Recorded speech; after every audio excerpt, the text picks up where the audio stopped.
I don't know whether the policymakers are stupid or they think we're stupid or maybe both, but they're wrong. American people are at a point where they see through it. And so, and it got worse this last weekend. Johnny Yellen says it's not a bailout. And I just explained that it was the biggest bailout in history by far. But the American people see that. You don't need a, PhD in economics is probably a handicap at this point, but you don't need that kind of training to see what just happened. And so people don't trust the government. I mean, it's not just my opinion. It shows up in polls like Rasmussen and other polls that's very clear. So does the Fed try to pull a rabbit out of a hat? And everyone says, no, it's not really a rabbit. And you had it up your sleeve. And I see through your magician act, and it's phony. We may be at the point where we're beyond the capacity of the Fed or any central bank to do anything. And then you say, well, what next? Well, the answer is an extreme and coarse form of socialism, where you're like Argentina, where you actually are nationalizing everything. We're pretty far gone, and then there's the question, what physicists call phase transition. Do you go from water to steam? Does the water actually start to boil and then the pot's empty? Are we at that point where it's too late to do it in reverse? We may have to make allowance for that. We may not, although we're dangerously close. So what's the difference? Where, what could in effect save the country or overcome some of these issues you're raising? And it always comes down to leadership. And right now, it's Republican and Democrat. I'm not picking sides on this. The leadership is unbelievably weak. Let's start at the micro level. Why was the UK risk manager of Silicon Valley Bank spending all her time promoting Pride Month and LGBTQ, I don't even know, plus whatever, awareness? Like, I'm not saying nobody should talk about that. I'm saying you're the risk manager of Silicon Valley Bank. Why weren't you looking at your maturity mismatch? Why weren't you looking at the volatility of the bonds? Why weren't you basically diversifying your portfolio? Why weren't you locking your deposits for longer periods of time? Why weren't you hedging with futures and options? You're putting out the pride flag. And again, do your thing with the flag, but don't tell me you're a risk manager of a bank.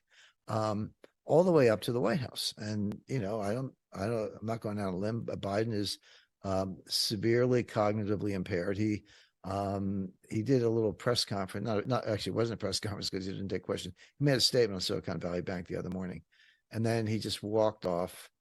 If you want to see something scary and you see Biden on TV, hit the mute button. What the Germans call MOS, without sound. You just hit the mute button, and it's 10 times scarier than anything he said. I mean, he's frail, he's shuffling, he's had 2 aneurysms, he's severely impaired, but he couldn't get out of the room. The reporters are shouting questions. He couldn't get out of the room because he couldn't work the doorknob. If I'm saying that, and I do say it, that I have an intelligence community background, don't think the Chinese and Russian and Iranian and Turkish and Israeli intelligence services hadn't reached the same conclusion a long time ago. And what you do when you have people like that, you test them. So now look at how the U.S. got the budget, the debt to GDP ratio under control after World War II. World War II, at the end of World War II, is the second highest in U.S. history. The highest is today at 130%. At that time, it was about 120%. But, at least we won the war. We were a global hegemon. But between 1945 and 1980, the debt to GDP ratio declined from 120% to 30%. 30% is fine. It's like owing $5 on your credit card. You're like, yeah, no problem. Everyone would agree 30% is a very comfortable level. Angela Merkel and the Europeans said 60% is our ceiling. Carmen Reinhart and Ken Rogoff, who have done some brilliant work on this, said, yeah, and 90% debt to GDP, that's where you go through the looking glass. That's, at a lower level, you borrow $1, you spend $1, and you get more than $1 of GDP. When you go over 90, you borrow $1, you spend $1, and you get less than $1 of GDP, which means if you look at the numerator and the denominator, your numerator is going up by $1, but your denominator is going up by less than $1. What does that do to the ratio? The ratio goes up. So you're trying to borrow your way out of a debt trap and you can't get there, and we're at 130%. Here's what America does. We blow up the debt to win a war, and then we bring it back down again in times of peace. And it's like dry powder. And if we have to get into another war, we can blow it up again. And this, I trace this, my book, this is also in Road to Ruin. I took it back to George Washington and Alexander Hamilton. But so when did the debt blow up? Civil War, Mexican-American War, Spanish-American War, World War I, World War II, Vietnam, exactly when you would expect. And when did it come down?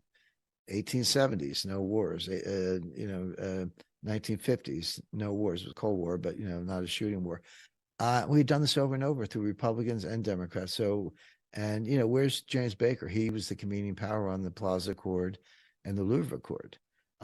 This is like adult stuff where serious people get together with a serious problem and they fix it. James Baker's still around, but he's 87, 88. Let the man enjoy retirement. But I don't see people of that caliber, the George Shultzes and others on the scene today. Janet Yellen knows nothing. I mean, she's got a high IQ, but she's a labor economist, statistics geek. She doesn't know anything about what we're talking about. She was, the day before Silicon Valley Bank, she was giving a speech on climate change. And she went to Ukraine and said, whatever it takes. How about California? How about the United States? So she's clueless. Again, I hate cliches, but it works. But I don't see that caliber of leadership. So if you said what could fix it, some really, really strong leadership. But you can be a Republican or a Democrat. But I'm talking about seriousness of purpose, not just high IQ points, but practical approaches, good rapport. That's what we need. Because I'm getting a lot of inquiries like, hey, I'm getting my money out of the banks, or I don't trust the banks, or the U.S. Treasury, they're playing games. What can I do? And I said, well, in terms of the system, there's nothing you can do. This is a lesson that was taught to me. I was a 27-year-old starting out banker at Citibank back in the day. But Walter Wriston was the chairman. Walter Wriston was the CEO. He was the second greatest banker of the 20th century. So number one, I'd give to Pierpont Morgan, but I would give Wriston number two. And but he was very open, and I was a senior officer. I get to hang out, and I had a conversation with him once. I just seen this movie Rollover with great Jane Fonda, Chris Christopherson, Hume Cronin in 1980. But it was about what we're talking about. It was like a Silicon Valley Bank situation that spun out of control and the financial system collapsed and all that. But it started with the Arabs taking their deposits out and buying gold. And that was kind of happening. And it's what was going on with Silicon Valley Bank. So I said, I was CEO. I said, Mr. Wriston, I said, what's to stop the Arabs from taking all their money out of Citibank and buying gold? And he said, nothing. He said, but somebody sold them the gold. And they got the money and they put it back in the bank, and it could be a different bank, but they lend it to us in the Eurodollar market. In other words, it's a closed circuit. The money doesn't go anywhere. And that was like, that kind of hit me right between the eyes. It's like, actually, you're right. An individual can get the gold, but you're paying somebody else the money. They're putting it back in the bank. And at the end of the day, the money never escapes the system. It is a closed circuit. So the key ingredient is the interbank market, banks lending to each other, except now we have the Fed lending to all the banks. But that doesn't stop an individual from taking her money out and buying gold. And, I'd never do anything 100%. I've always recommended a 10% allocation, season to taste. If you want 5%, fine. If you want 20, it's on you. But I think 10% is the right amount. And it's not bank money, and it's physical. Take physical custody, put it in a safe place, like private vault. Don't put it in the banks because that's the first place the government will go. It's all legal, by the way, but it's your money. But it's not digital, and so you can't freeze it, you can't hack it, you can't, steal it. It's just gold, and so I think it has a place in every portfolio.